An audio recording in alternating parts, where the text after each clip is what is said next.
What up, YouTube? Let's here. Thanks again for visiting the channel. As always, I appreciate it.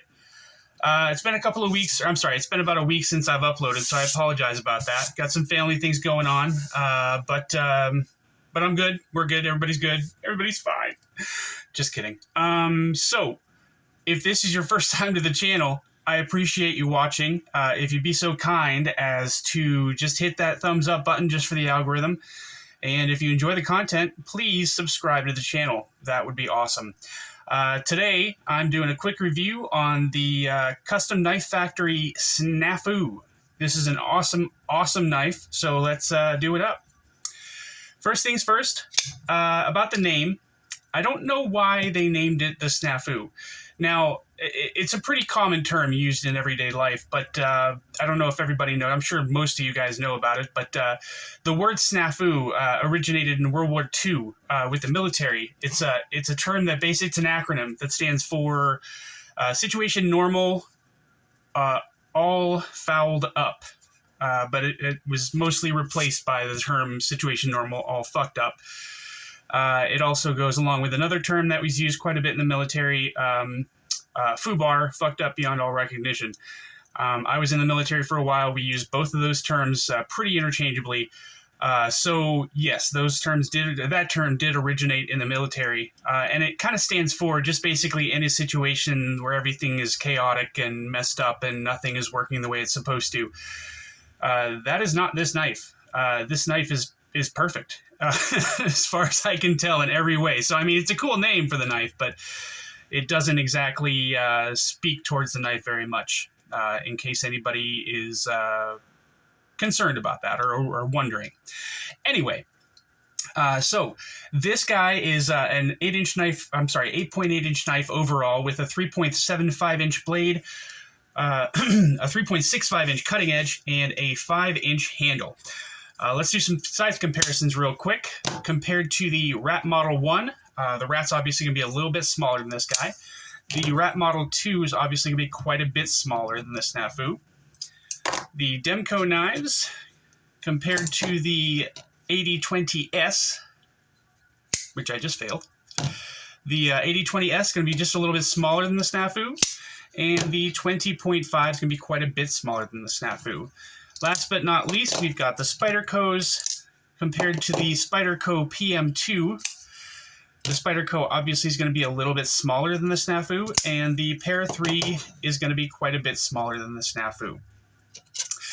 Carry profile. I really got to get that one tuned in so the blade falls the way it should. This one's that PM2 is a little bit tighter than normal just because of that Cerakote, but that's neither here nor there.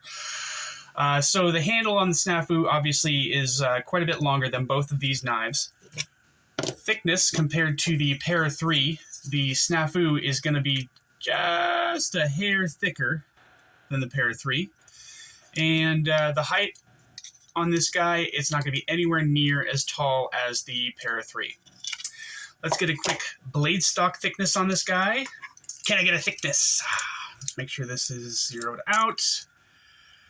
And let's see here. So 178 thousandths on the button. That's good. Let's check a weight real quick. See if this guy's zeroed out first. Why aren't you turning on? There we go. All right, blades and ounces, pounds and ounces. This is a 3.8 ounce knife. Let's check it on the other side. And I just turned it off again. Zero it. Okay. 3.7 on this side. Let's try that one more time. 3.7. Okay, 3.7. We're going to go with 3.7 on both sides. The blade steel on this guy is M390, which is an awesome steel. We'll talk about that in a few minutes. The blade has a drop point profile, although I was thinking about calling this a clip point because there is an ever so slight curve here, but I'm going to go ahead and call this a drop point blade. We do have a flat that carries out about 75% the length of the blade. We've got a fuller that carries out to about 70% the length of the blade. And there is a swedge here that goes all the way down to the tip. This is obviously a thumb stud operated knife, which you can also operate with the flipper tab. It's easy to use either way, and you can see the action on this guy is absolutely buttery smooth. Just no problems with that whatsoever. There is no blade play on this guy, left, right, up, or down. It does have a flat ground blade. I wanted to call this a hollow ground blade, like a very shallow hollow ground blade. But I actually held a ruler up to the blade here, and there is no gap there whatsoever. So there's definitely a flat ground blade. This knife is running on bearings, and we have a T10 pivot here with a beautiful Timascus pivot collar. And the rest of the hardware on this guy, we've got T6s on the pocket clip, which is a milled titanium pocket clip, and the steel lock bar insert is a T6 as well, and that also doubles as the over travel stop, I believe. The handle on this guy is an integral titanium handle, so there's no body screws, obviously. And this is a titanium frame lock knife. Pretty sure I said this was running on bearings, but I'm not positive.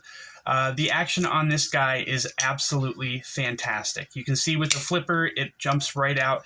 You have to be careful not to get your finger on that lock bar, because if you're too close to the lock bar, it will stop the blade from coming out. And that's even worse with the thumb studs. If you're not really careful, you got to keep your fingers off the back of the knife when you're using the thumb studs. Otherwise, that'll tear your thumb open. As you can see, there's a little bit of a double clutch here, but if you get it past that, as you're closing it, it'll fall straight down. And you can see there's just absolutely no hesitation there whatsoever when you're disengaging the lock. It falls straight back down into the handle with no problem whatsoever. There's no grittiness. There's no feeling of anything of any kind. You can't even feel the bearings running on the tang of this blade. It's so smooth. The D10 is perfectly tuned. It doesn't take much to get that blade to come out. And the lockout is fantastic. I think it's about 50%. It's impossible to see when you have the knife open. And I'm not sure if I can show you guys very well with it closed like this. I'm not sure if you're going to get a reflection or not. But you can see that the lock bar comes out to about 50% on the lock face there, which is not terrible. And it is perfectly centered. There is no issues with centering at all on this knife. Okay, I got disengagement, I got detent. The ergos on this guy are great as well. There's not a lot going on with this knife. There's not a lot of places that, force you to put your fingers or anything like that. It is a very, very comfortable knife. The only problem that I have is this large sharpening choil, and I call it a sharpening choil because it is just a hair too small for me to call it a forward finger choil. There is some jimping here, very aggressive jimping up on the spine of the blade, which is perfectly placed for your thumb, whether you're choked up or holding it in the normal configuration. I can get my finger into the sharpening choil, but it's a little too close for comfort for me. If I were to be using this in any kind of aggressive fashion, it would be very, very easy for my finger to ride up on the blade and cut myself. So I always feel like if you're gonna put a forward finger choil in, put a forward finger choil in. If you're not gonna put a forward finger choil in, you're just gonna put a sharpening choil. It doesn't need to be this big. You could save a little bit of cutting edge, give you a little bit of extra cutting edge on this guy, with just making the sharpening choil a little bit smaller. Or if you wanted to put a forward finger choil, just make it a little bit bigger so it's more comfortable and more and safer for people to use without getting their fingers so close to the goddamn blade. That would be my only complaint about this knife. Faux show, 100%. Excuse me. I can't really tell you a price on this guy just because it's not available anymore. You can, I think, find it on the secondary market from time to time. I didn't see it there. I couldn't find it there recently, but I'm sure people post these on eBay or whatever from time to time. So I have no idea what the price would be. It's going to be whatever people post it for, and obviously, like I said before, the price of it is the knife is worth what it's worth to you. So it's worth what you're willing to pay for it. Honestly, I don't know that I would have a problem paying close to $800, $900, $1,000 for this knife because it's so well made. I believe the finish on this blade is a vapor blasted finish, which looks phenomenal. I think that this is one of the most beautiful blades I've ever seen. And you've also got, you know, this satin finish here on the flat. And also inside the fuller here is kind of a blasted finish as well. The thumb studs are pretty comfortable. They look a little bit sharp, but with this little pattern here you have, it gives you good purchase on this thumb stud, so it's easy to open. It's pretty easy to open with your middle finger flick, but I've got to give it just a little bit of a wrist to get it to come out, just because my hands are so big. I don't know if that's, you know, but I've seen people being able to open this guy on the internet with no problem whatsoever with the middle finger flick. So it's probably just because I have such big hands, it's giving me a little bit of issue, and I have to use a little bit of wrist to get that guy to open up all the way. As you can see there, I'm having a little bit of trouble. But the thumb stud, again, on the thumb side is no problem, and the flipper tab is no problem at all. And this is probably one of my favorite, this is probably my favorite knife ever as far as action is concerned. It's so goddamn smooth. And it's got a little bit of, you can kind of feel it's got a little bit of a reverb when it falls down into the handle and that detent clicks in there. It just feels so great. It feels unlike any other knife I've ever felt. And I mean that in a good way. Like, just the quality, the solidness of the knife, you can just feel it every time you open it and every time you close it. This is such an amazing knife. I can't say that enough times. I do like the lines that they have here on the scale. Those are definitely functional. When you're holding this guy, it gives you a little bit of extra texturing to hold on to, along with this aggressive jimping up here. That knife's not going anywhere, even if you're using it in the Vaseline factory. The only thing on the blade is the M390 here on the flipper tab slash finger protect. What am I saying? Jesus Christ, I'm so stupid.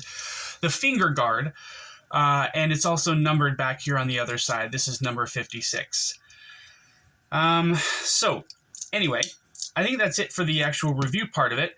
Let me talk about the steel for a second. Again, this is M390, which basically is the same thing as 20CV steel. It's just Crucible's version of 20CV.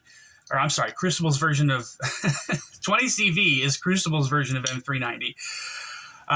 So this is one of the most well-balanced blade steels out there on the market today. It's got fantastic corrosion resistance. It's got fantastic edge retention, and it's very, very tough steel. So as far as the elemental makeup of the knife, it is 1.9% carbon, 20% chromium, which, as I said before, 12% chromium is the beginning of being stainless steel. So at 20%, this is definitely stainless. Vanadium is 4%, molybdenum is 1%. You've also got silicon at 0.7, tungsten at 0.6, and manganese at 0.3. Just in case anybody wants to know all that stuff. Again, this is a very well-balanced steel. It gives you good corrosion resistance, good toughness, and good edge retention all the way around. And that's why this is one of the most widely used steels. I will say... I don't want to say I'm getting bored with it, but it's basically used on just about everything up past the $200, $300 price point, which I kind of wish, you know, saying that I wish they used 20CV more often is kind of redundant because it's basically the same thing. I would like to see a little bit more magna cut, but that makes the knife more expensive. And I think this is a little bit of an older knife, so I don't know if they were using magna cut very often back when they made this knife.